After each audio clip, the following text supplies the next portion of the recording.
Hey guys, me again. A little bit less sick, a little bit with less of a Heisenberg cough. I've been working on this grinder pretty much straight for the past like 4 days. Haven't done anything else except for work a lot, late nights on this grinder. Just in the past 4 days, I probably put 20 to 30 hours into this thing.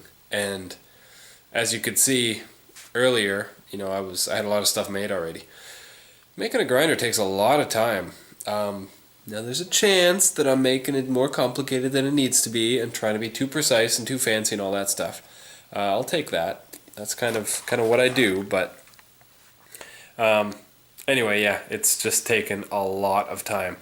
And you start to add up the numbers and the time spent, and I mean, I've got at least $800 just in hard parts, not including the motor. And the motor in VFD is like $400 or $500. Plus odds and ends, I mean, you're at almost $1,500 in parts. And when you can get a KMG for, what are they, like $1,500 or something? And then a ultimate, a Travis Wirtz grinder or a Fellholter Uber grinder or something along those lines for like $3,500, $4,000. It starts to make a lot of sense, considering how much time I've put into this. But hey, it's awesome. Let's check it out. Alright, for comparison, this is a 1x30 grinder. What we've been using so far. Got this for free from a friend. It works okay for deburring and stuff, but I mean, it's 1/3 horsepower. It's ridiculously easy to stall this belt, doing pretty much anything. There's my new grinder. Little bit of a size difference. So it's not completely finished yet, but I finally got a belt on for the first time, like 10 minutes ago, and I've learned a lot of things that I did wrong, and I will have to go back and fix, but not a huge deal. Overall, I mean, it's really exciting to finally see it there. Oakley dokley. This thing is pretty much a combination of everything that I've seen other people make their grinders do, which is way more complicated than you need, but it's freaking awesome. Okay, down here, can you see this? Yeah, here's the T-handle. I showed this in my last video, sort of as parts. I'm gonna move this piece of crap. Okay, if I pull this handle, it's a spring-loaded plunger, then the whole thing tilts over, and that pops in, and now, boom, it's a horizontal grinder. As I understand it, because I have no experience with actual grinders, a horizontal grinder, if you have your flat platen right here, it's perfect for doing like the edges of parts, because you have your flat platen, put it flat, you're working on your parts flat, and you can do the edges just like that. Sounds pretty awesome to me. Also, I was able to modify the drive wheel for my 9-inch disc, so those will bolt together with dowel pins for support, and that will also be a horizontal disc sander. That's going to be cool. Or a vertical disc sander in the other position. Pretty awesome. So not only does it tilt that way, it works. Yay! I'm such a nerd. Yeah. Not only does it tilt that way, but if you pull out this pin, which goes right here, it tilts up and down for adjustable work height. I stole that idea from Mick Strider, and some other guys have done it too, but he's got a video floating around YouTube of him describing his new grinder that he built, and it's really cool. This grinder is sort of a combination between that Strider grinder and Brian Fellholter's Uber grinder, plus other stuff that I've seen. So yeah, it's pretty neat. So this pin, I can put it in from this side too. There's, I don't know how many, but a bunch of different work height positions. Pull out the pin, and then I can lift it up again. So I can go from horizontal to down a bunch.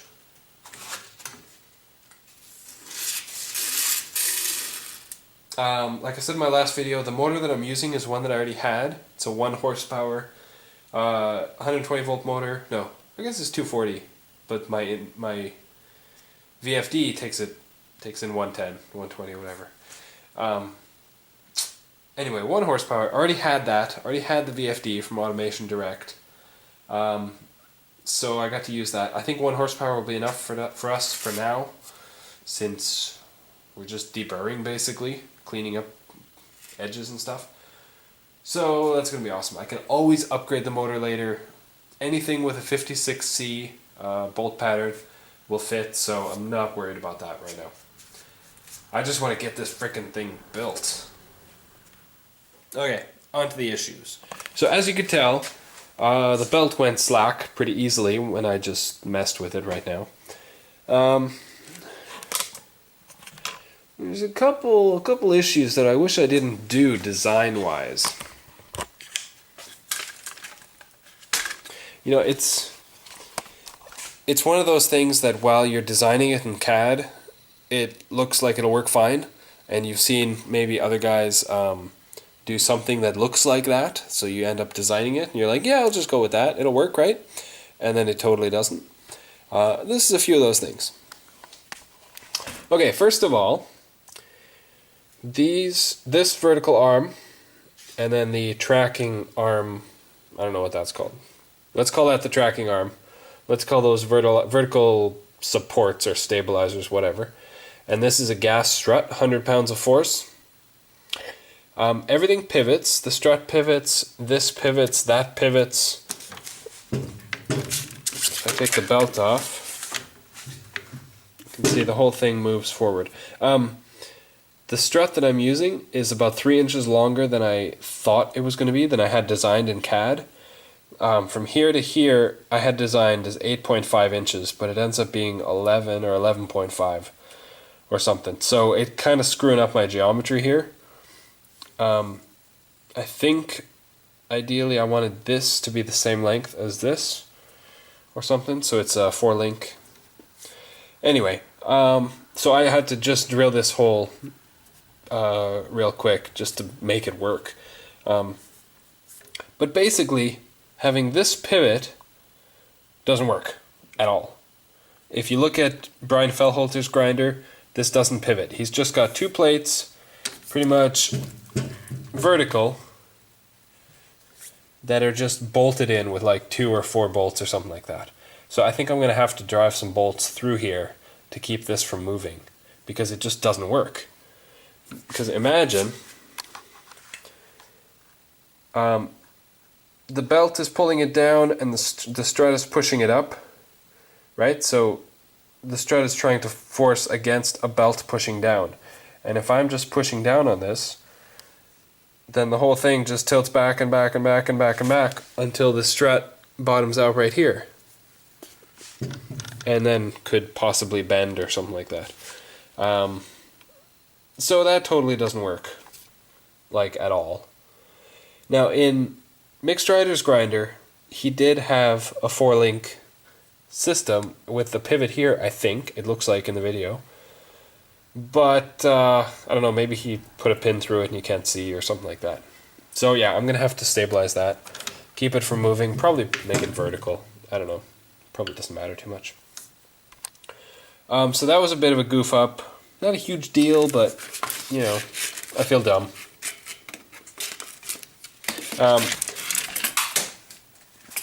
Drop something. Another last minute sort of mistake, because I didn't really plan how to bolt the motor to this plate. I mean, I did, but I didn't.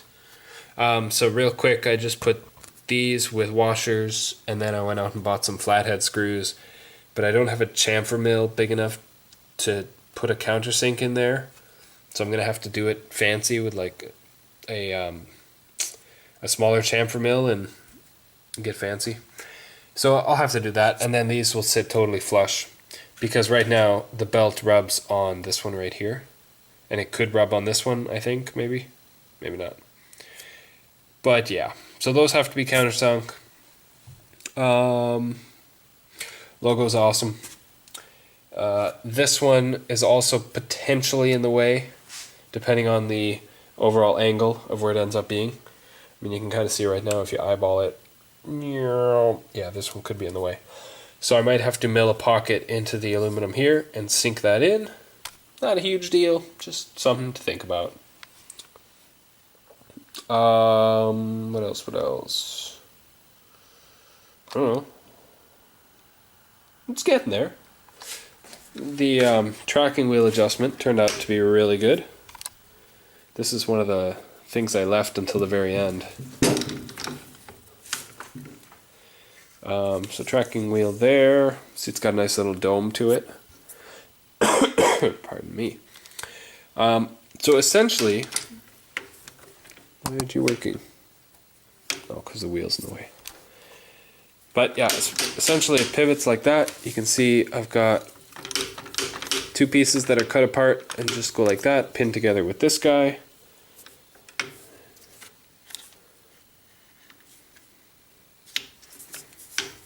I feel like it's all going to drop if I do this one-handed.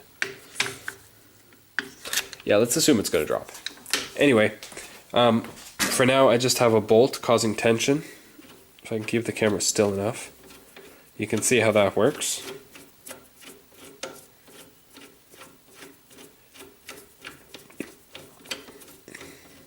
The reason I have a bolt is because I have this awesome super fancy rubberized adjusting knob, except it's 3/8 by 16 thread. I think that's what it is. Whereas I accidentally tapped the whole metric M10 because they're really close threads, but they're not perfect. So this is imperial and the threads are metric and blah blah blah. I'll get that on there eventually. So that worked good. Let's see. Another thing that I borrowed from the Strider grinder is his over-center cam idea. Now I saw another guy, Grumpy something on USN, also used that idea. So this lever I got from McMaster. Down here,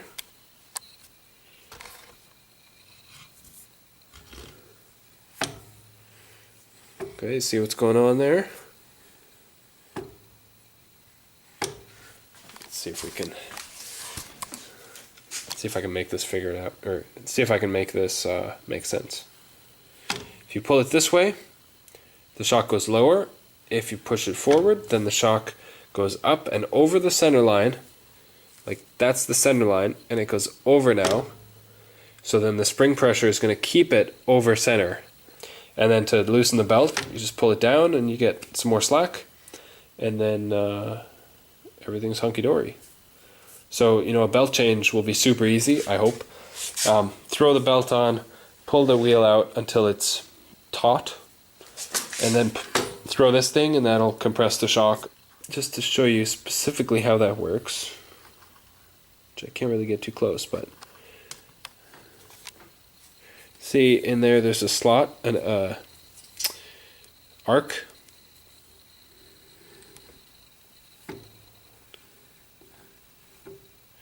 So the handle, the body of this handle, and this plate right here have a pin that connects them together. So there's the pivot point itself, which is that screw, and then a little bit up from that is a 1/4 inch pin that slides on that arc, and the arc stops and stops and stops, and that keeps the two in line with each other.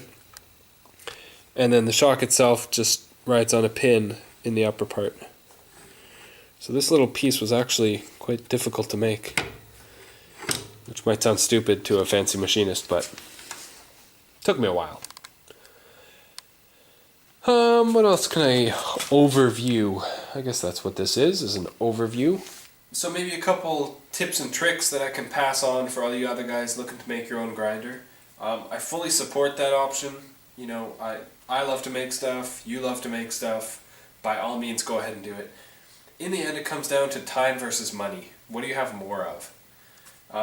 Although I'm not exactly huge on time right now, because I've got this huge Norseman batch that I'm working on, but I also don't have $4 grand laying around to just go out and get a Wirtz grinder. So and I bought parts for this a year ago, and I started designing it. So at that point, it just became, I have to finish it, you know. Otherwise, I just wasted all that money. Anyway, it is a fairly big time consumer. But if you have time, then by all means go ahead and do it. And you can do this way simpler than I did. A couple other things that kind of got me are tolerances and things aligning perfectly. Now I'm usually a pretty big stickler with tolerances, and everything for the most part was CNC machined. But still, things don't exactly line up perfectly for various reasons. And that's kind of annoying. Like, for example, my tilt mechanism down at the bottom here, although it feels fine with a whole bunch of weight on it, when it's just the mechanism by itself, the sliding plates are not perfectly parallel with each other. One's kind of crooked and off-center, and they scrape together, and it felt really nasty when it's just by itself. But with all this weight, it feels fine. You can probably hear it scraping. But whatever. It works. And things like the arms going in the slot. It works if you manhandle it. But you can probably sand that all down and make it fit better. Little things like that, you know, I expected that to go smoother. I expected things to fit better. But they didn't. But whatever, that's what happens with a custom first-time project. So I think once I fix the little issues that I still have on it, like countersinking these screws so that they don't tear up the belt, and fixing this so that it doesn't rock back and forth, maybe getting a different shock, or maybe making this one work, depending, and you know, one or two more minor things, like I still have to wire up the VFD and put it somewhere. Other than that, I think it'll actually spin and work alright, and I'm really excited to make some sparks with it, start deburring stuff, and Eric really wants to start grinding some knives just for fun, for practice, get some experience under his belt. Well, that's all I got for now. I might add more to this video, or not. If not, see you later. Bye. Alright, so it's been about 30 seconds and I've already got more stuff to add. For a lot of little things on the grinder, like attaching the wheel to the arm, tooling arm, sometimes you got to keep the nut a little bit looser than full tight, and having a regular nut, I assume in the future this will back itself off. So making a point of ordering and using these nylon nuts for stuff like that will just help keep the vibrations from unscrewing that thing every 30 seconds. So like for that one, and for these ones in the back, and that one, and pretty much anything that's going to see some vibration, so pretty much all of them, nylon nuts would be worth the money, so just plan for that from the start. Another thing that I didn't show yet, but I wanted to show, was designed kind of the same way that the Strider grinder is. It's very modular, which means, pull this pin out, ow, and then pull this big orange pin out, and theoretically, the whole thing just comes off. Why that's important, I have no idea, but it certainly makes taking it apart easier. More importantly, it gets you that tilt mechanism, and it's just kind of cool to be able to do that. Like I said in the beginning, I've been working at this thing pretty much non-stop for the past 4 days, and kind of wiped. I want to get back to making blades.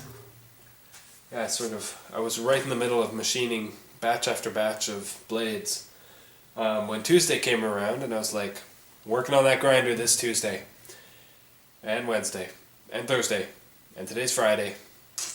Hopefully Saturday I can get back to blades. It's supposed to be only Tuesday, but whatever. This will help us out a lot. It will save a lot of time for the deburring and the polishing and making the knives perfect. So it's going to be awesome. Worth the effort. Absolutely worth the effort.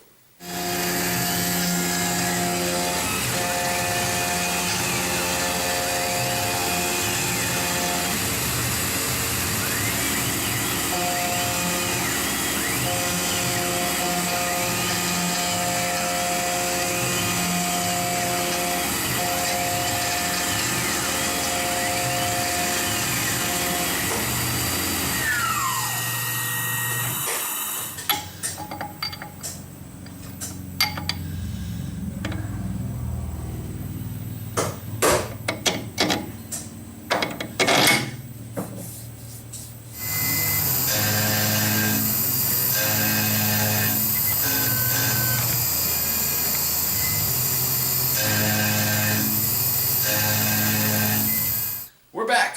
Yay! So it's been a few days since I filmed that last little segment. Eric's here now, and beard and everything. And yeah, Eric's been using this thing like crazy, so I just wanted to show like some of how he's using it. And your turn. My turn. How do you like it? I love it. I really don't know how we've made it without it. This thing is like the best addition to a knife making shop that I've ever had. And makes everything way easier. It's like I feel we've joined the club.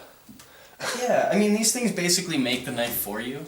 Yeah. So it's so much easier with it. Anywho, some features.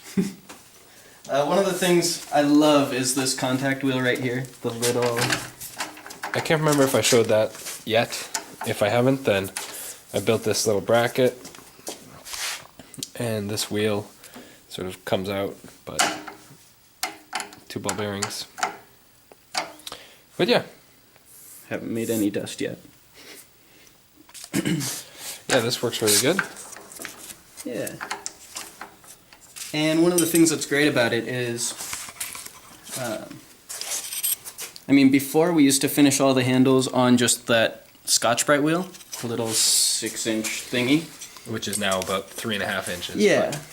But to get in all these radiuses, like I had to do it all vertically, or horizontally. But now with that little contact wheel and the grinder, I can get in all these little spots and make it a nice, even, perfect finish. Yeah, with the scratch pattern all going long ways. Yeah.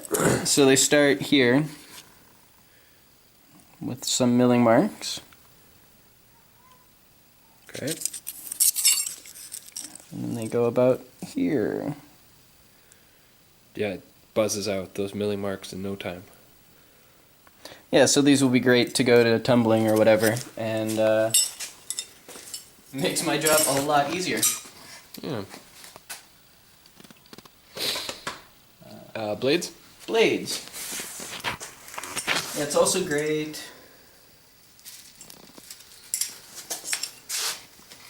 To get in the spines here, or the flipper. Mm-hmm. Fits perfectly. And it just makes it so I can clean up, you know, the little bit of milling marks that we do have, and make them quite a bit easier to tumble out or however we want to finish the blade. And what about for the corner rounding? For the corner rounding, like fixing or just cornering? Well, both, because on the blades we use a corner rounding tool on both sides of here and on the flipper. But it's really hard to get them both to be even and perfect. Yeah. Like you can see this one right there. It's more on the left side and less corner rounded on the right side. So how do you fix that? So for that particular area, I actually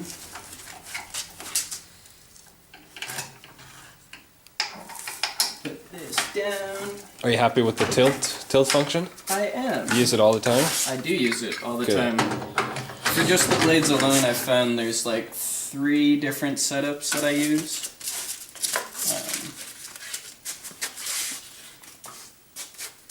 So I can kind of like this. Well, it's good to know that my hard work was worth it. It was worth it. So I do it kind of angled down like that so I can spread my legs and hope that anything flies down there if it does. Yep. But right towards your sack. exactly. I stand like this while I'm grinding. Yeah, of course. I want like a Dexter apron, There you leather butcher apron or something. But yeah, and I just hopefully it's all turned. It's really quiet too.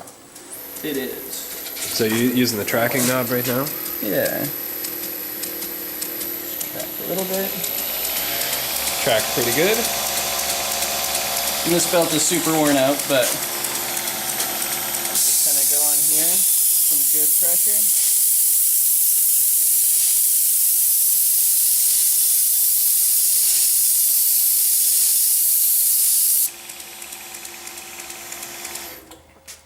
And you can at least see it start to get rounded. Cool. Yeah, and I just do that on both sides until I can hold it up to the light and see that it's fairly even on both sides and all the flat spots are gone. Nice. Yeah. So with this strut, it's a 100-pound strut. You can still, if you do that, Eric, you can still move it. Yeah. So it's got enough flex, but... Yeah, and you can kind of adjust the tension a little bit just by moving this arm in and out. Yeah. Just so you can make it slightly looser, but it's only so far you can go before it's too loose. Yeah. Cool. Yeah. I guess these are the only attachments that we have at the moment. Right. The 5-inch wheel and this. I think that's a 3/4 wheel. 3/4. Yeah, we've got a 10-inch wheel as well, just haven't mounted it up yet. Yeah. Solid piece of aluminum. Yep. If anybody wants to explain exactly what the serrations are for, like I have an idea, but I'm not exactly positive. If anybody knows, it'd just be good to have in the comment section. Yeah. We were curious about that. So yeah, we'll get that mounted up at some point, and I can play with other things. Yeah. But And then, for all this, these two wheels have been great. yeah, just for all the finishing. I mean, Yep. we're not like grinding bevels or anything, so. No. So all the stuff that I used to do with just a Scotch-Brite wheel and a 1x30 crappy little belt grinder, this solves all my problems. Awesome. And what kind of belts are you using? Um, When I bought everything, I just sort of bought an assortment of belts from USA Knife Maker. yeah. And the one I've been using mainly for all this is a Norex, like X65 or yeah, X65. It's pretty worn out. Can't even see it. Yeah. But it's kind of like a, I think, the fine Trizac type belt. This is the next grit down, not worn out as much. Okay. But these two have been great. I think they're like maybe 220 and 400 grit category, I guess. But they're for just the finishing work. They're not so aggressive. Like this 80 grit blaze is just way too much and puts more scratches in than it does any good. So these ones do a lot of good work for. Good. Yeah. I think I've done almost 100 blades on this one belt. Yeah, I think it's time to get some replacements. Yep. We're going to power through for this batch.